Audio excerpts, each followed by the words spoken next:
윤석열 대통령의 국정수행 지지율이 2달 만에 30%대로 떨어졌습니다. 11일 리얼미터 7월 1주차 주간 집계를 보면 윤 대통령 국정수행에 대한 긍정평가는 37%, 부정평가는 57%로 나타났습니다.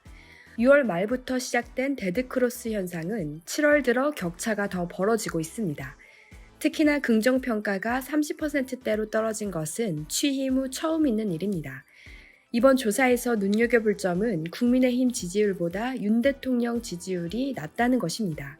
여론조사 관계자는 이러한 현상에 대해 핵심 지지층에서 대통령과 당을 분리해 평가하는 징후이자 핵심 지지층 이탈이 있어야 가능한 현상이라며 매우 위험한 신호라고 분석했습니다.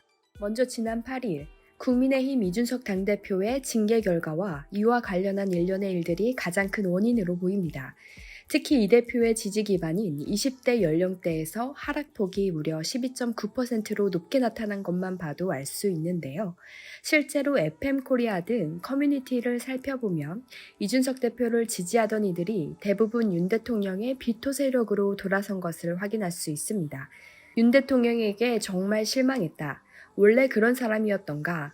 이준석, 윤석열이 힘합쳐 나라 복구시킬 줄 알았더니 문재인 전 대통령과 다를 게 없네. 솔직히 문재인은 지들 지지자들은 알뜰히 챙기고 여론 눈치도 챙기고 외교 나가서는 쇼도 잘하고 했다. 원래 그런 사람이었던 거 맞다. 우리가 잠시 외면하고 이준석만 믿고 뽑아준 거지. 이렇게 준수톤 내칠 줄을 생각 못했다 등의 반응을 쉽게 찾을 수 있습니다. 또 이들은 이준석 대표가 8일 자신의 페이스북에 책임당원에 가입해달라고 요구했던 사안을 그대로 실행에 옮기고 있는데요. 책임당원에 가입함과 동시에 당원 토론 요구 및 주제 발언서를 제출하는 등 이 대표 중징계 결정에 거세게 반발하고 있습니다. 이들은 오늘 나온 윤 대통령 지지율 하락 소식에도 허니문 기간에 일 안 하고 당대표 징계에만 힘쓰니까 지지율이 떨어진다. 아직도 30%냐 20%로 더 떨어져야 한다 등의 반응이 나오고 있습니다. 이러한 심각한 상황에도 대통령실의 출구 전략은 전혀 보이지 않고 있습니다. 일단 오늘 논란의 중심이던 도어 스태핑을 잠정 중단하기로 했습니다.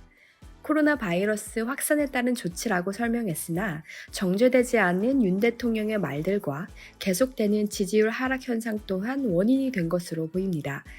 이런 가운데 윤 대통령의 멘토로 알려진 천공 스승도 지난달 23일 출근길 도어 스태핑을 중단하라고 주장했던 사실이 밝혀져 눈길을 끌고 있습니다.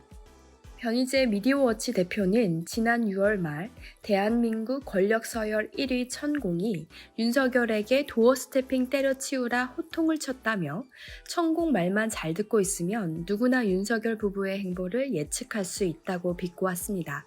그동안 지지율 하락에 별 신경 쓰지 않는다는 입장을 고수해왔던 윤 대통령.